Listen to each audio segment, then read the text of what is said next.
premier abord, j'en ai une vue comme si c'était un peu un club de vacances géant, quoi, comme si c'était une destination rêvée. Et la grandeur de l'Europe et la puissance économique de l'Europe peut apporter à Malte, enfin je dis ça d'un point de vue de sociologue, tout un développement social qui doit être nécessaire. Dans le sens inverse, Malte va apporter à l'Europe traditionnelle et ancienne et peut-être un peu froide du Nord toute la beauté, le soleil et la joie de vivre du Sud dont l'Europe a besoin pour être un continent complet.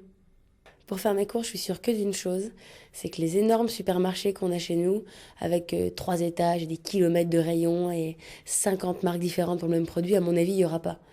Je sais pas comment c'est organisé, je pense pas que c'est le Moyen-Âge là-bas, mais je vois plutôt la même organisation que nous, on a comme dans nos petits villages, des petites épiceries, la boulangerie, la boucherie, avec des commerces d'artisans.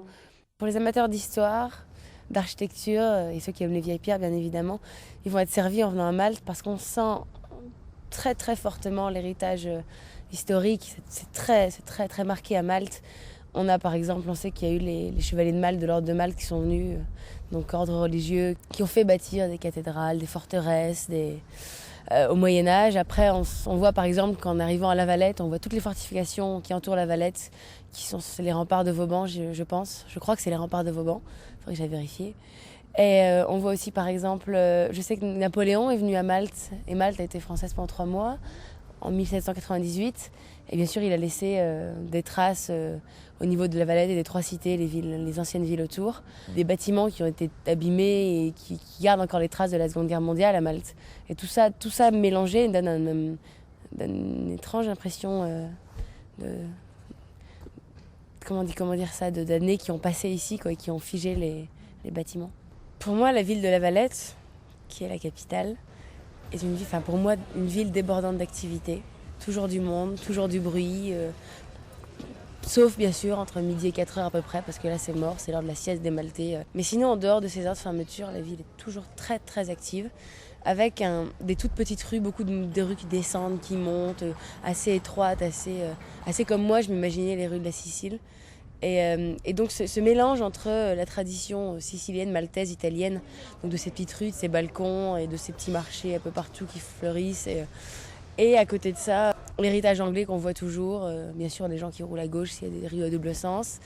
Cette grande place des bus avec les bus imposants qui bien sûr sont typiquement maltais au niveau de la couleur, mais voir plein de bus comme ça pour moi c'est pareil quand on va à Londres, on voit des bus partout en Angleterre et les cabines téléphoniques rouges, vraiment les mêmes qu'en Angleterre. Les Maltais aiment beaucoup les chevaux et les courses de chevaux.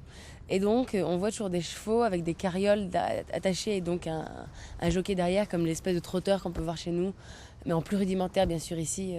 Et donc, on les voit parfois promener leurs chevaux dans les rues des villes, parce que bien sûr, ils ont des centres d'entraînement, mais ils font ça aussi, ils les font se balader dans les villes pour leur faire un peu d'entraînement. Je crois qu'il n'y a pas vraiment de problème de chômage comme nous, comme on le connaît chez nous. Parce que déjà, premièrement, il y a qu'à peu près, je crois, 30% des femmes qui sont employées, majoritairement dans le secteur des services. Et maintenant, les nouvelles écoles de pensée voudraient qu'elles soient au moins le double, c'est-à-dire au moins 60%. Mais je me demande où est-ce qu'elles seraient employées, parce qu'en dehors des époques touristiques, on se demande tous dans quoi travaillent les gens à Malte, parce que tout ce qui est produit qu'on achète, c'est beaucoup d'importation. Je me demande ce qu'ils produisent sur place.